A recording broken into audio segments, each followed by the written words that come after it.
Ayan, nagagamit si Kitty Duterte sa pambubudol sa mga Pilipino, lalo na sa mga kababayan natin dyan sa Pilipinas. Paano?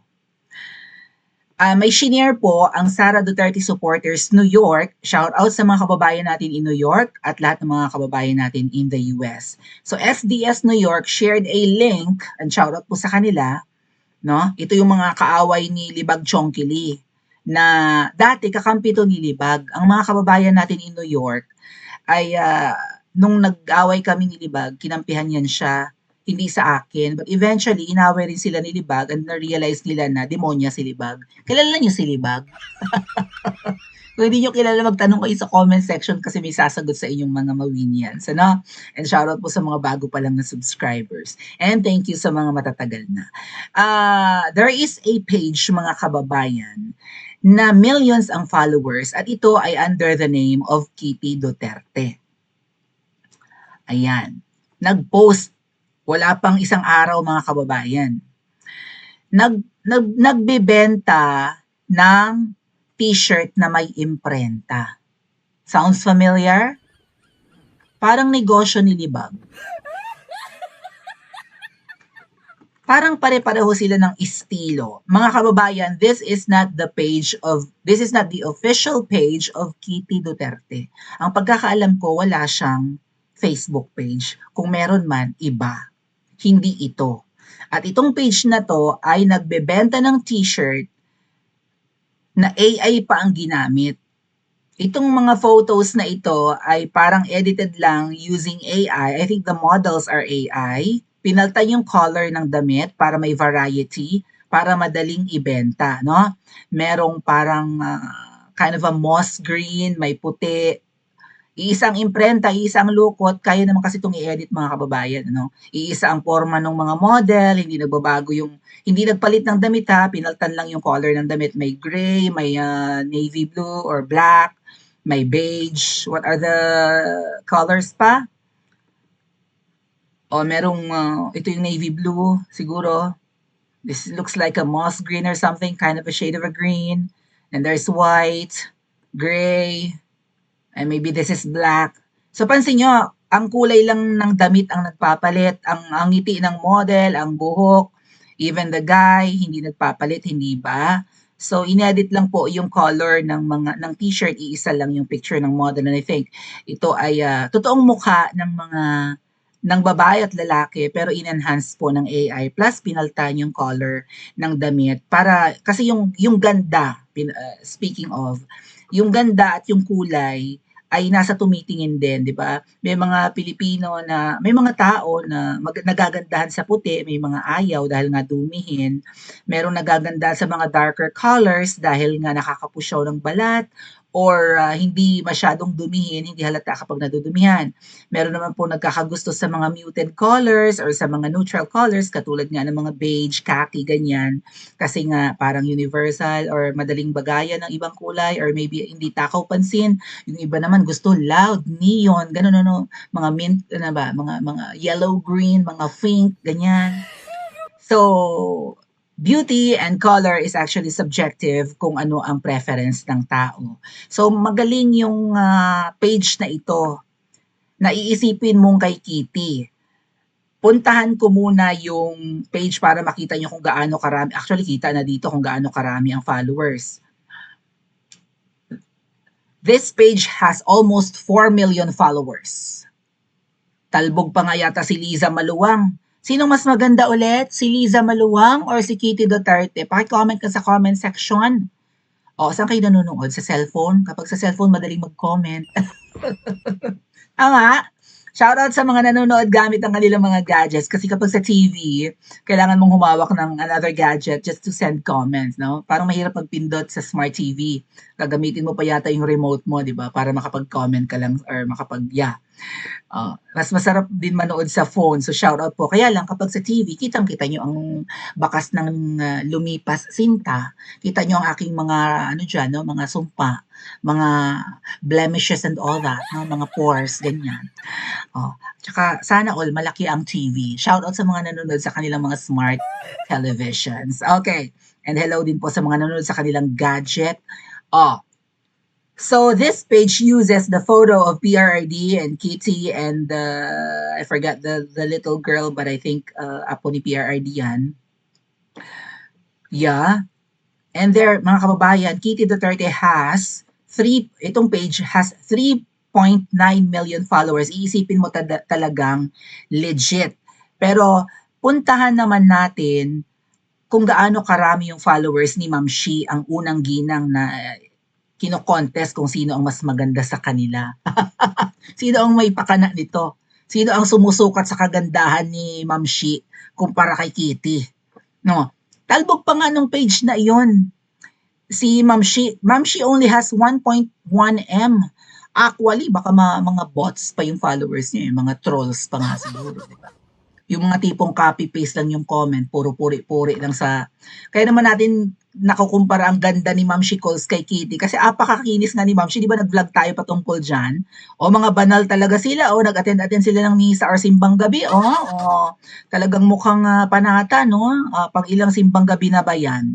Ayun kasi mga kababayan, apakakinis kasi talaga ni Ma'am Shi Cole. Ayaw magpaawat, ayaw magpatalo kay Kitty, di ba? O bagets na bagets, parang kaedad lang ni Kitty, kasing pusyaw. Hindi kaya na-insecure to kay Kitty, si Ma'am Shi? Pero syempre, si Ma'am Shi ay unang na-insecure kay VP Sara. Dahil nung pagtakbo ni VP Sara at saka ni Ngiwi Jr. ay para silang magjowa.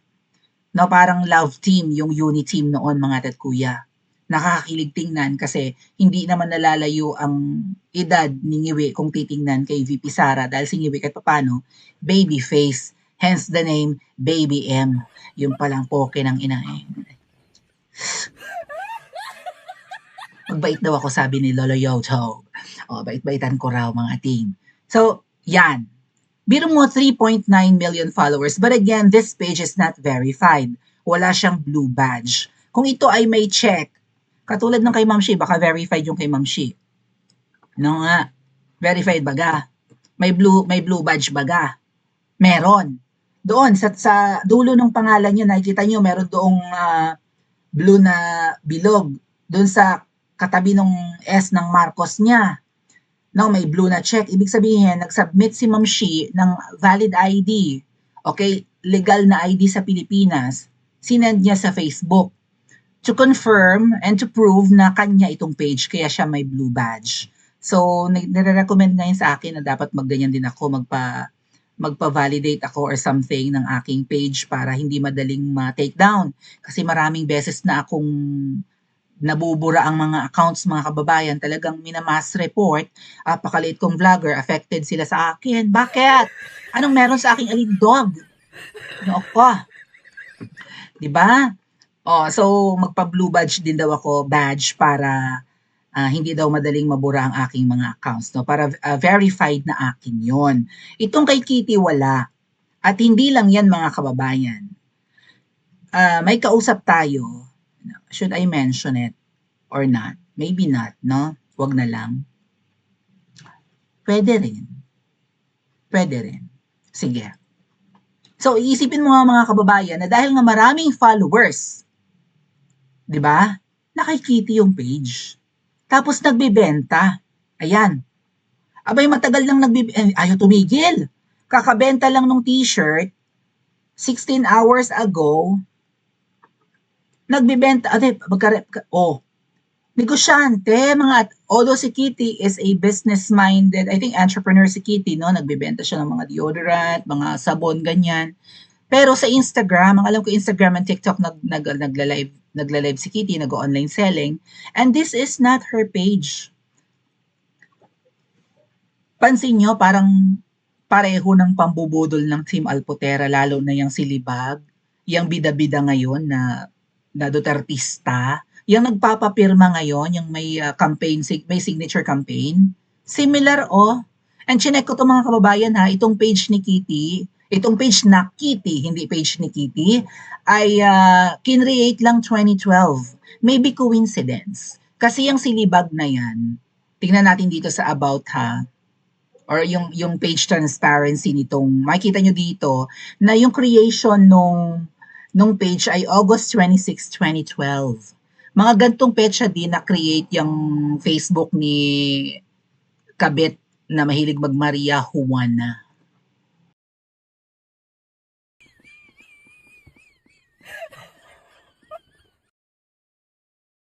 Baka coincidence lang mga ating, 'di ba?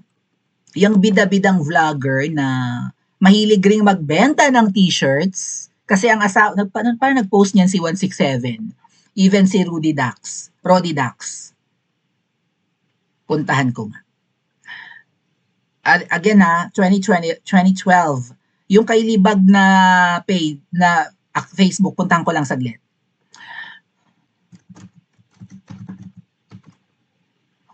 Aha. May blue badge din ang yawa. May blue badge din. Nagpa-verify ang inanitan para hindi ma-take down yung kanyang... Okay. Aha. Transparency.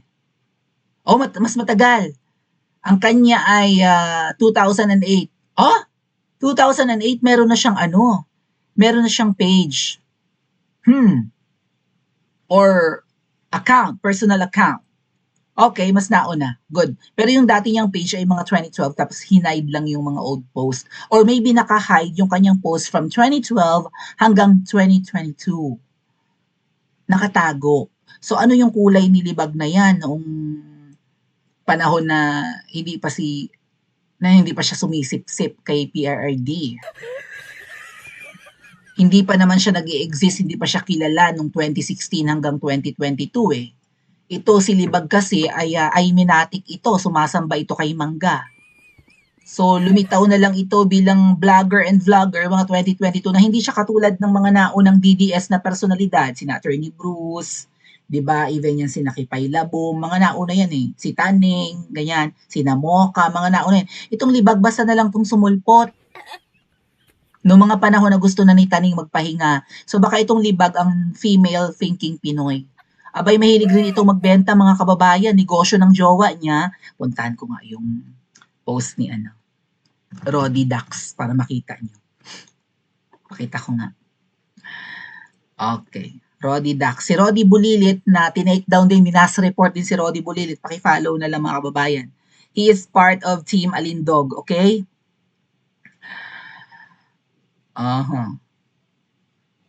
So ayon sa ating puting daga, t-shirts at printing daw ang business ng partner ni Libag na mahilig mag-Maria Juana na kultura yun sa Baguio, sabi niya. Is it just coincidence mga kababayan? Is it na ang negosyo ni Libag at saka I can attest to it, mahilig talaga silang mag-imprenta. Right? Ang alam ko, nag-iimprenta pa yan ng mga tribal art and mga creation ni Wang Od, pati mukha ni Wang Od, hindi lang mukha ni Pangulong Duterte. Sounds familiar? Same business? Hindi kaya associated si Libag dito sa... I'm just asking, I'm not accusing her. And look, gumawa pa ng... Itong mga photos na ito ay AI photo ni PRRD, yung naka-imprenta sa damit. Okay, may model na same ang posture, pero iba't iba ang kulay ng... Diyos ko, AI ngang talaga mga kababayan. Although may pangalan ni PRRD, hindi ganyan ang mukha ni Tatay Digong. Tama? Okay, may resemblance, pero you would rather have a photo of PRRD na kahit pa paano, 90-95% na accurate. Ito hindi eh. Okay, may similarity sa mukha ni Tatay Digong, pero halata mong AI, ganyan ang AI eh. Gagawa ka ng animated photo ni PRRD and that's how it's gonna look. Malulukot yung damit, mayuyupi, di ba? Or ang tawag dyan, mamomorph yung damit or hindi magiging flat yung surface ng damit dahil suot-suot mo. So, in other words, lalong maiiba yung itsura ni Tatay Digong tapos hindi pa accurate yung ipinrint mismo. Unlike sa flat canvas mga kababayan na hindi made-deform baga, na halimbawa, tigas yung surface na pag-iimprentahan. Halimbawa, tarpaulin na isasabit mo or maybe a picture frame. Hindi made-deform ang mukha. Ay t-shirt ito, nalulukot, gumagalaw ka, mataba ka, kung bloated ka, malaki tiyan mo, edi yung nguso ni Tatay Digong, makaganon din sa damit mo. Tama? Kasi hindi naman flat ang damit pag sinuot eh, nayuyupi, nalulukot, umaangat, lumulubog. Okay? Tapos hindi pa accurate yung imprenta.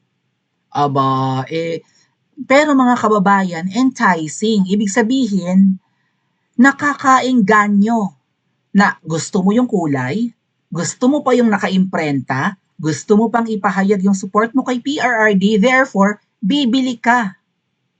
And then, ang nag-i-introduce ng produkto ay anak ni Tatay Digong. Lahat ng pambubudol ginagawa So ito yung ayaw kong i-mention mga kababayan. Sandali, bago ko i-mention pala. Tingin pa tayo, baka may iba pang banal-banalan. Pray for it again. This is not the end of your story. Bait-baitan, banal-banalan, ganyan. Stop worrying. Nagpapakabanal nga. Hindi ka pababayaan ni Lord. Budol, no? Oh, yan, mga kung anik-anik. God will na. Nako, yung mga nagbabanal-banalan, yan, paminsan yung mahabang sungay. This is not Kitty Duterte, mga kababayan.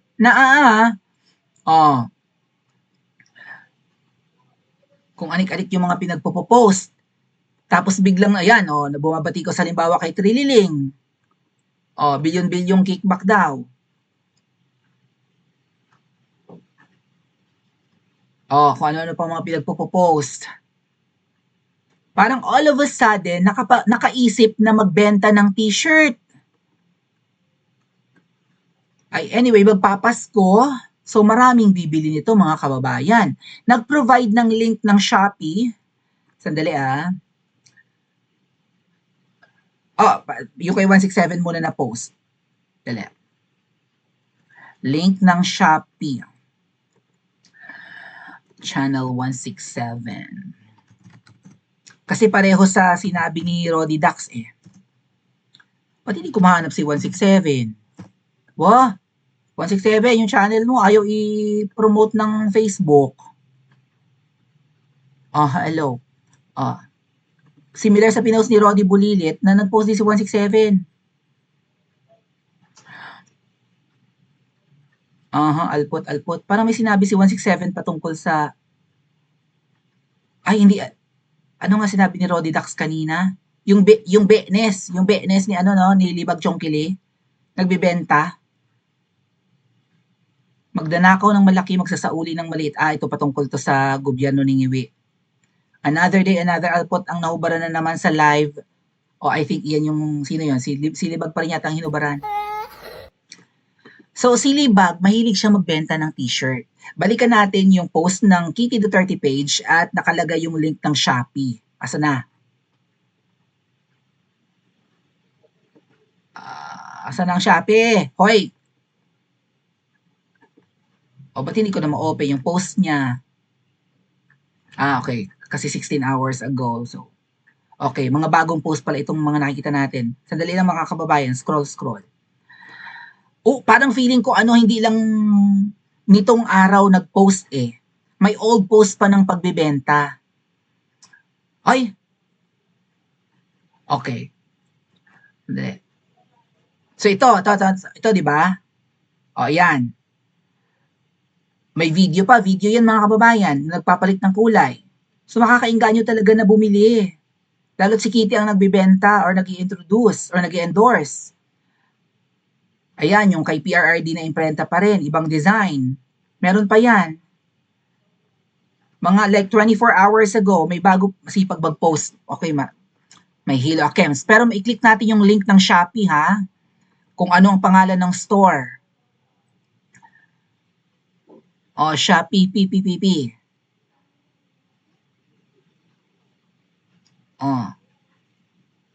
Kaninong store kaya ito? Makikita kaya natin kung saan yung kanilang warehouse or something? Kung saan ito na-manufacture? 500 pesos mga kababayan ang benta. Apakamahal. 500. At ito ay pre-order. So, hindi pa available. Wala silang stocks. And kapag umorder ka, saka sila mag-iimprenta. Yun. Okay. Happy Pipi, Happy Pepe ang ano, ang pangalan ng store. Hindi naka-indicate kung saan na Quezon City. Nasa QC ang maybe ano kaya 'yan? Parang sorting facility or something, not necessarily the warehouse. Hindi masakit sa bulsa ang 500, pero ipambili mo na lang ng Noche Buena ang 499 mo. Tama? Duterte Legacy T-shirt, the Duterte po. Ito yung ayaw kong banggitin kanina. Mga kababayan, and shout out kay Ma'am Hanilet. Kausap ko si Ma'am Hanilet. Alright? At tinanong ko, alam ko naman na hindi to kay Kitty na page. Ma'am, meron pong gumagamit ng pangalan ni Kitty. At ang page po ay halos 4 na milyon ang followers. So, nagbebenta ng t-shirt. Based from what I have seen sa Shopee na yun na account, parang wala pang history ng ng mga previous orders, right? Wala rin yatang review pa yung t-shirt wala pang nakapag-purchase, no? Wala pa. Wala pang review yung t-shirt, meron na ba? Wala mga kababayan. Wala pang review na sabihin mo may bumili tapos ay thank you, nagandahan ako, ang sarap ng tela sa katawan, wala pa. So nagsisimula pa lang mambo Joel. Wala pang history ng ng mga orders before, right? Tama? Shoutout sa mga bumibili online, sa Shopee, sa TikTok, sa Lazada. Kasi ako pag bumili ako niyan mga kababayan, halimbawa, titingnan ko muna yung review ng product. Baka mamaya hindi ko gusto yung tela, baka mamaya polyester. I don't like polyester mga tet kuya, although sinasama talaga yan sa fabric, no? May mga fabric na hindi siya 100% cotton, meron talagang polyester, pero mainit kasi sa katawan ang polyester, no? Para siyang plastic, di ba? So, mas preferred ko nga hangga't maaari na majority of the fabric is cotton, not necessarily 100% cotton, but dapat po cotton made. Depende na lang kung nasaan akong country, kasi mas gugustuhin ko yung mas mainit na fabric, right? Than cotton. Kaya lang kapag cotton kasi pang yan, pang mga tipong tropical or mainit na lugar, 'di ba? Para nagbi-breathe yung katawan mo at hindi siya mainit sa katawan o hindi ka mangangati. So, minessage ko po si Ma'am Hanilet at tinanong ko, pero alam ko naman, "Ma'am, hindi po yata ito page ni Kitty, no?" Sabi niya, "Hindi." I will show you the screenshot of our conversation sa next live natin. Kasi hindi ko ngayon ma-screenshot and maipakita sa inyo kasi kailangan kong i-cover yung pangalan ni Ma'am Hanilet for her own privacy or security. But na-message ko siya, hindi raw ito page ni Kitty at sabi ko, sige ma'am, i-inform ko ang aking mga kakilala or subscribers and followers na mag-ingat. Baka mamaya matuksong bumili dahil nga si Kitty at page ni Kitty ito. So anything kasi mga kababayan na i-post ng Kitty Duterte page na ito, like a commentary, 'di ba? Or maybe a reaction sa mga ginagawa sa kanila or sa mga politikong loko-loko, ay iisipin ng karamihan na opinion ni Kitty or statement personally ni Kitty dahil nga 3.9 million ang followers. Dapat minamass report ito mga kababayan. And anyway, ang sabi naman dito, sinabi naman ng page, this page is intended for the supporters of Veronica Kitty Duterte, best recognized as the youngest. So, ibig sabihin, para silang fan page. Dapat na nakalagay dito, Kitty Duterte supporters, ganon. Not declaring as this page is Kitty Duterte herself. Tama? So, sinabi ni Ma'am Hanilet, hindi ito personal page or hindi ito owned by Kitty. So therefore, huwag kayong bibili ng t-shirts no matter how maganda that imprenta is, right? Plus, nang tiningnan natin, wala pang bumibili. Nagsisimula pa lang mambudol. So, sino kaya ang may-ari ng page na ito, mga kababayan? At bakit gustong pagkakitaan? Mga ate at kuya, ang mga videos nito, millions ang views, ha? Where can I find the videos of this page? Hold on. Kasi hindi ko alam ang monetization ng Facebook kasi hindi nga ako kumikita sa Facebook, but may mga videos ito na millions ang views at nagbabayad ang YouTube dyan. Even yung mga post lang kapag marami siyang likes or may magsisend ng stars, nagde-generate ng income. Mga kababayan, yung nabura kong Princess Maui na, no, Maui Spencer. Yung nabura kong Maui Spencer na Facebook page na 20,000 lang ang followers, nakapag-generate yun ng $100. Hindi lang binayad sa akin ng Facebook, hanggang $200. Dahil nga, 'di ba minsan nagla-live ako doon, ganyan. Tapos yung mga post ko, may mga nagsisend ng stars. Kumikita yun sa kakaunting followers ha, 20K. Ito 3.9 million. Kumikita ang page na to gamit si Kitty and now nagbebenta ng t-shirts. Ang kinonfirm ni Ma'am Hanilet sa akin, hindi ito page ni Kitty. Kaya sinabi ko kay Miss Marlica going back, sabihin mo kay Ma'am Hanilet, ginagamit si Kitty Duterte sa pang-scam, 'di ba? And paki-suggest kay Ma'am Hanilet na gumawa ng si Kitty ng Facebook page na kanya at ipa-verify niya, palagyan niya ng badge, yung katulad nung kay Ma'am Shi. Mag-send siya ng valid ID confirming na kanya yung page at palagyan niya ng blue check doon or badge sa dulo. Because this is not Kitty's page, mga tat kuya. Nagagamit sa pang-scam at pambubudol. At ang negosyo rin ito ay printing.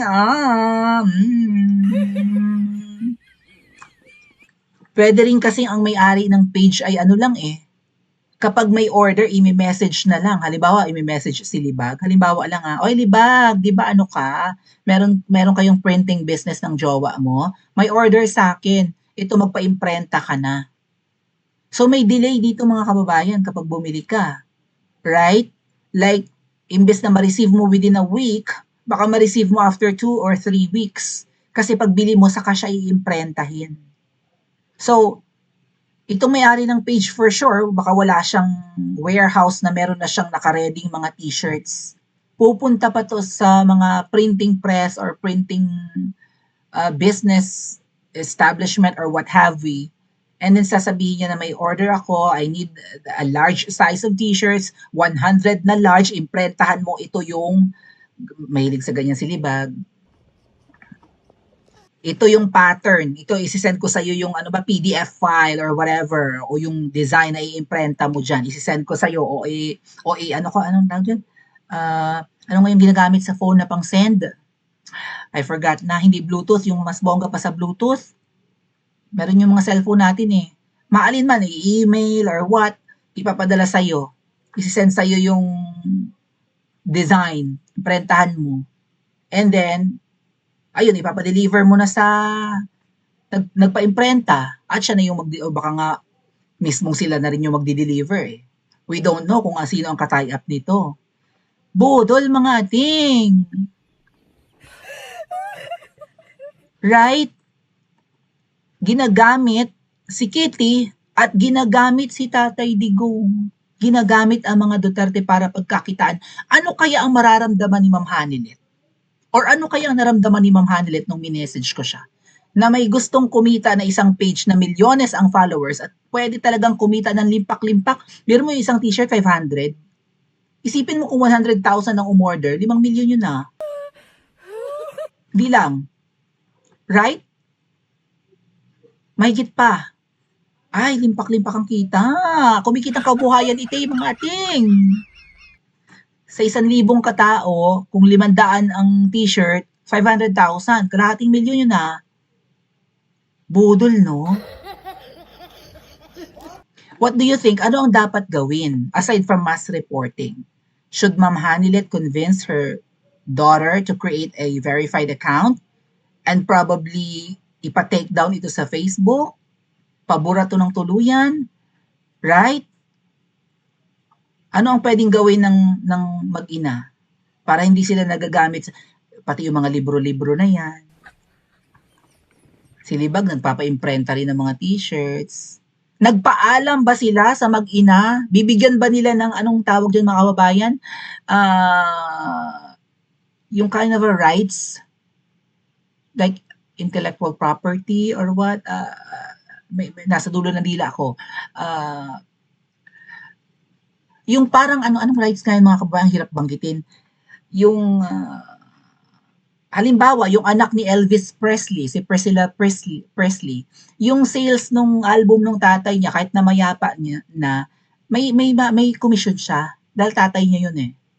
Anong tawag sa ganyan? Royalty. May royalty share baga ang mga Duterte dito sa mga kinikita ng mga nanggagamit sa kanila? May napapala ba ang mga Duterte dito? At dapat ba silang may mapala? Dapat ba silang bigyan? At dapat bang magpaalam sa kanila itong mga nangagamit sa kanila? Itong mga gustong kumita at kumikita na sa pag-iimprenta ng mga t-shirts, ng mga mugs, ng mga payong at kung ano-ano pa, libro. Or dapat silang tumigil sa panggagamit sa Duterte at ang mukha na lang nila ang iimprenta? Kikita kaya? Pa-comment sa comment section at mag-like and subscribe din po.